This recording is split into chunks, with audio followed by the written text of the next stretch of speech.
प्रिय विद्यार्थियों, CEW 102 की कक्षा में आज हम भवनों में वायरिंग करने व विद्युत वितरण की विधियों का अध्ययन करेंगे, अर्थात methods of wiring and electric distribution in buildings.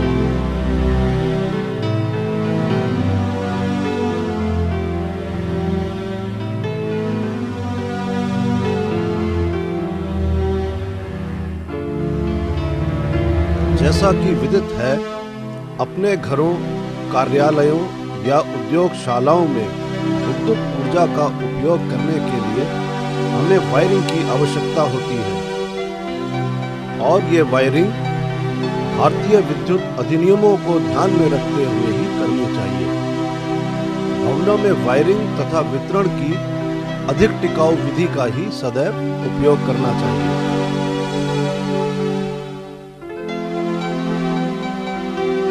इस प्रकार इस अध्याय में हम विभिन्न प्रकार की विद्युत वितरण विधियों को तथा उनकी कार्यप्रणाली का अध्ययन करेंगे, साथ ही साथ वायरिंग की विधियों का भी अध्ययन करेंगे। किसी भी विद्युत वायरिंग कार्य में विद्युत परिपथों की जानकारी का बहुत महत्व है तथा एक वायरमैन को जो अपने हाथों से वायरिंग का कार्य करता है, उसे विभिन्न परिपथों, वायरिंग की विधियों तथा किसी भवन में बिजली को वितरित करने के नियमों व विधियों की जानकारी होना अति आवश्यक है। तो आइए सबसे पहले देखते हैं विद्युत वितरण की विधियां, अर्थात डिस्ट्रीब्यूशन मेथड्स। किसी भवन में विद्युत ऊर्जा के वितरण की व्यवस्था किसी भी वायरिंग प्रणाली द्वारा की जा सकती है तथा जैसा कि भारतीय विद्युत अधिनियमों के अंतर्गत हमें पता है कि किसी भी प्रकाश पंखा परिपथ में अधिक से अधिक 10 उपभोग बिंदु हो सकते हैं तथा विद्युत भार 800 वाट से अधिक नहीं होना चाहिए।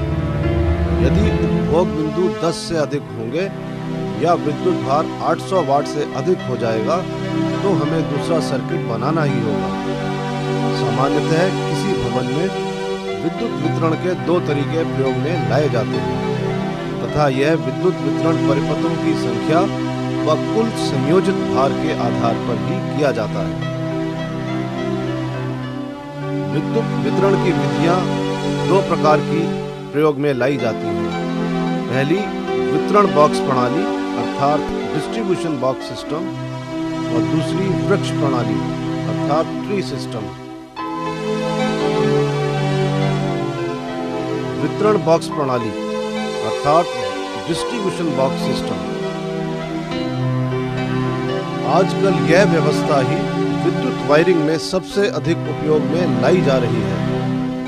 सभी परिपथों में फ्यूज, MCB आदि को एक जगह इकट्ठा करके वितरण बॉक्स में लगा दिया जाता है तथा सभी परिपथों का अपना अलग अलग फ्यूज अथवा MCB होता है। वितरण बॉक्स में दो तांबे की आयताकार पत्तियां अर्थात बस बार वितरण बॉक्स में लगाई जाती हैं। एक बस बार को फेस में तथा दूसरे बस बार को न्यूट्रल से संयोजित किया जाता है। सभी अलग अलग परिपथों के फेस व न्यूट्रल के अलग अलग तार इन्हीं बस बारों से संयोजित किए जाते हैं। यह कोई जरूरी नहीं है कि एक भवन के सभी कमरों का विद्युत भार एक ही परिपथ से संयोजित हो, बल्कि एक कमरे में दो परिपथ भी हो सकते हैं और ये सभी भारतीय विद्युत अधिनियम के दिशा निर्देश के अंतर्गत ही करना चाहिए। ये सारी व्यवस्था वित्त व्ययता को भी ध्यान में रखकर की जानी चाहिए, जिससे कि केबल भी कम से कम लगे तथा उपभोक्ता के ऊपर विद्युत वायरिंग का खर्च भी कम से कम आए। अब जो आरेख आप देख रहे हैं, उस आरेख में उपभोक्ता के घर में सर्वप्रथम बिजली का ऊर्जा मापी लगाया जाता है। उसके बाद फेस और न्यूट्रल के तार मेन स्विच के अंदर जाते हैं, जैसा कि आप चित्र में देख रहे हैं, और उस मेन स्विच के बाद वह दोनों तार वितरण बॉक्स के अंदर ले जाए जाते हैं। चित्र के अंदर आपको मुख्य वितरण बॉक्स दिखाया गया है व उस वितरण बॉक्स में दो मुख्य बस बार भी दिखाई दे रही हैं, जो एक फेस को प्रदर्शित कर रही है व दूसरी न्यूट्रल को प्रदर्शित कर रही है और प्रत्येक बस बार से 4-4 परिपथ निकाले गए हैं। चित्र में हम ये भी देख रहे हैं कि फेस वाले परिपथों में हर एक परिपथ का अपना एक अलग फ्यूज भी है और उसके बाद यदि भवन बड़ा हो तो उसको उप वितरण बॉक्सों के द्वारा सारे घर में वितरित किया जाता है। चित्र में यदि हम सब डिस्ट्रीब्यूशन बोर्ड नंबर 4 के सब सर्किट अर्थात उप परिपथ नंबर 1 को गौर करें तो हम ये देखेंगे कि उस परिपथ के अंदर एक तार फेस से आ रहा है और दूसरा तार न्यूट्रल से आ रहा है और उसके अंदर अभी 3 लैंप स्विच के साथ जुड़े हुए हैं। ठीक इसी प्रकार बाकी सब परिपथों का भी वितरण इस विधि द्वारा किया जा सकता है। वितरण बॉक्स प्रणाली से संबंधित एक और संयोजन आरेख आपको दिखाया जा रहा है।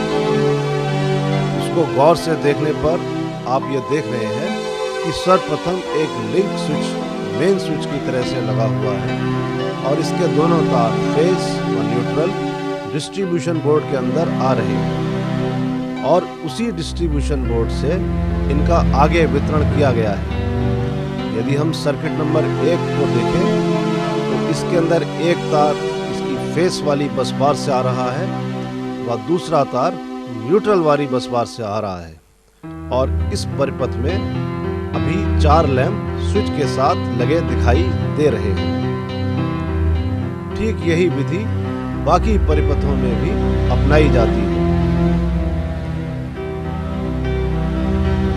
कभी कभी बड़े भवनों में सर्किट का तार अधिक लंबा हो जाता है, जिसकी वजह से वोल्टतापात निर्धारित सीमा से अधिक हो जाता है। तब ऐसी दशा में बड़े भवनों में उप वितरण बॉक्स उपयोग में लाए जाते हैं, जैसा कि आपको प्रथम चित्र में दिखाया गया है।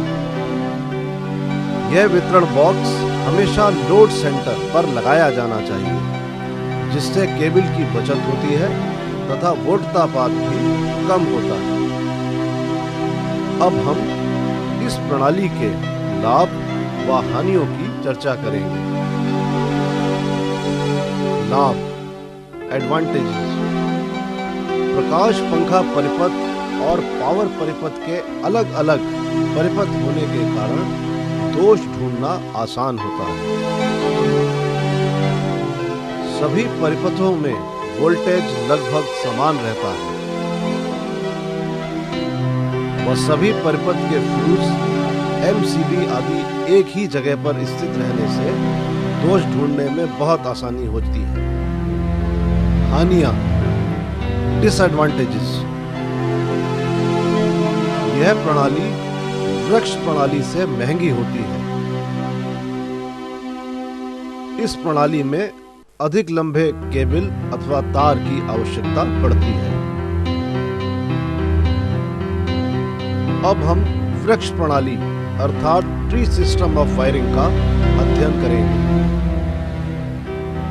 जिस प्रकार वृक्ष में एक मुख्य तना होता है तथा उससे विभिन्न शाखाएं जुड़ी होती हैं, ठीक उसी प्रकार इस प्रणाली में भी एक मुख्य ब्रांच होती है और विभिन्न ब्रांचेस अथवा शाखा परिपथ मुख्य ब्रांच में से ही निकाले जाते हैं।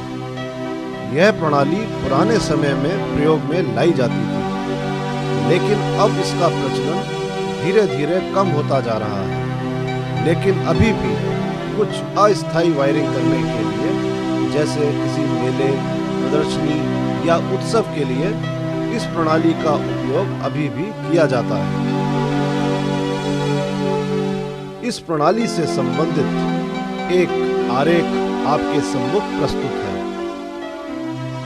इस आरेख को गौर से देखने पर आप यह देख रहे हैं कि मुख्य शाखा को 3 उप परिपथ में बांटा गया है व प्रत्येक उप परिपथ के अंदर विद्युत लैंप का लोड स्विच के साथ संयोजित है और प्रत्येक परिपथ जोड़ बक्से के द्वारा मुख्य ब्रांच में से अलग निकाला गया है। अब हम इस प्रणाली के लाभ व हानियों की चर्चा करेंगे। सर्वप्रथम लाभ अर्थात एडवांटेजेस। इस वायरिंग विधि को स्थापित करने के लिए हमें ज्यादा समय की आवश्यकता नहीं होती है, अर्थात वायरिंग कम समय में ही स्थापित हो जाती है। वायरिंग का कुल लागत मूल्य कम होता है।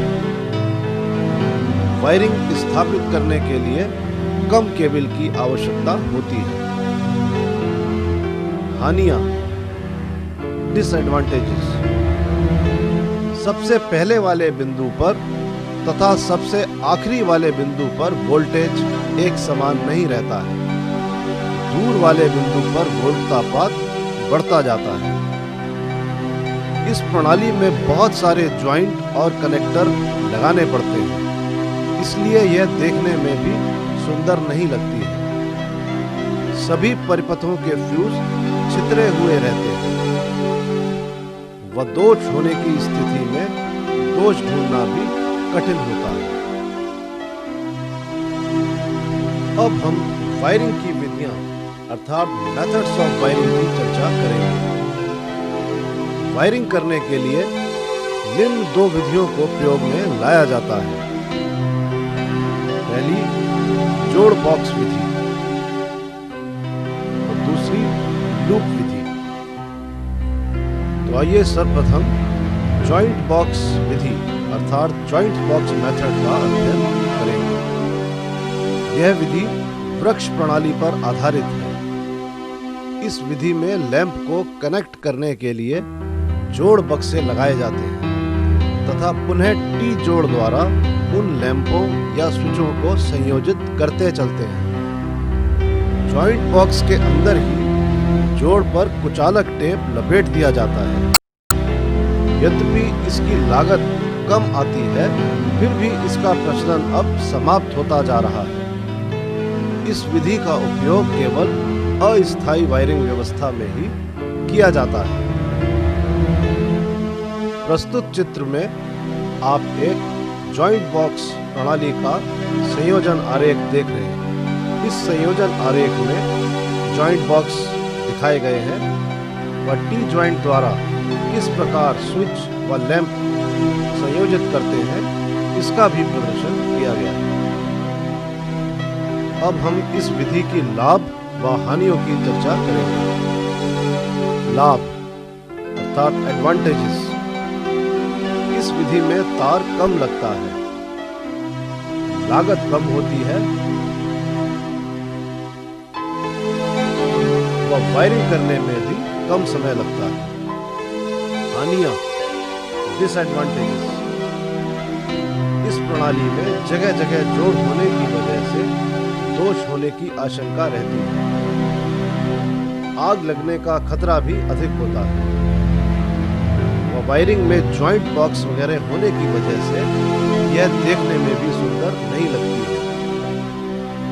इस विधि में फ्यूज बिखरे रहते हैं, जिससे दोष ढूंढना कठिन हो जाता है। लूप विधि, लूप मेथड। यह विधि आजकल बहुतायत में प्रयोग में लाई जाती है तथा सभी प्रकार के भवनों में इस विधि द्वारा ही वायरिंग करते हैं। इस विधि में न्यूट्रल और फेज तारों को अलग अलग लूप करते हुए आगे बढ़ाते हैं।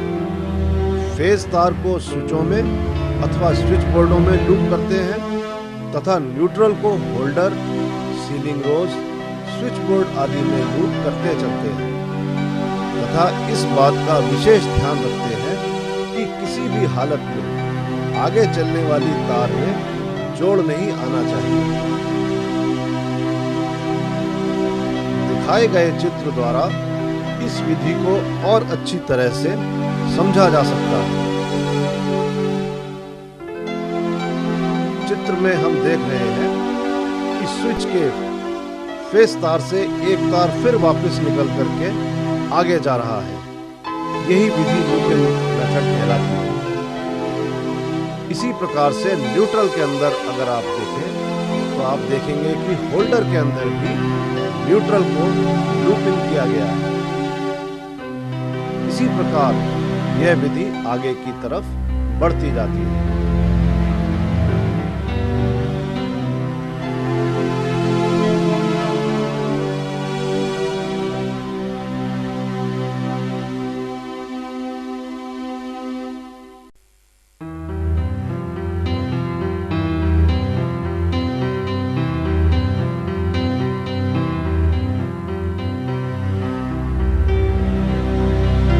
अब हम इस विधि के लाभ व हानियों की चर्चा करेंगे। सर्वप्रथम लाभ अर्थात एडवांटेज। इसमें जॉइंट बॉक्सों की आवश्यकता नहीं होती है। लूपिंग की प्रक्रिया होल्डर, सीलिंग रोज, स्विच व स्विच बोर्ड आदि में होती है। अतः दोष ढूंढना अधिक आसान होता है, क्योंकि लूपिंग के पॉइंट निरीक्षण के लिए पहुंच में होते हैं। इस विधि में आग लगने की संभावना कम होती है तथा यह देखने में भी सुंदर होती है। हानियां। इस विधि में तार अधिक लगती है, जिसके कारण वोल्टतापात और ऊर्जा क्षति अधिक हो सकती है। यह विधि जोड़ बॉक्स विधि से महंगी होती है।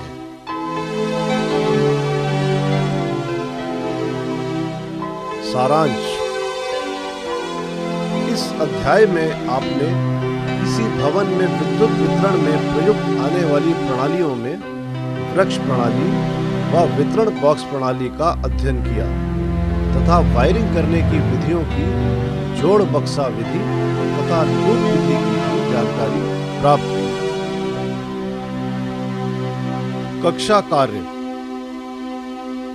विद्यार्थी कृपया बताएं कि वायरिंग विधियां कितने प्रकार की हैं तथा सभी का संक्षिप्त वर्णन करें। वितरण बॉक्स प्रणाली और वृक्ष प्रणाली के लाभ तथा हानियों को लिखें।